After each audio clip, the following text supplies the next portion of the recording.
എന്ത് ചെയ്യണോടാ ലെഗിന്? ഏതാ ചെയ്യണ്ടേ?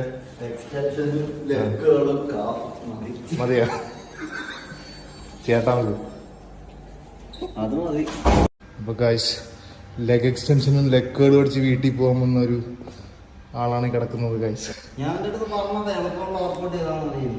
എങ്ങനെ ഉണ്ടായടാ ലെഗ് എക്സ്റ്റൻഷനും ലെഗ് കേളും? കാപ്പും കൂടി അടിക്കണ്ടേ?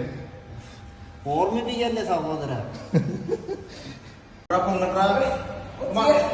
on.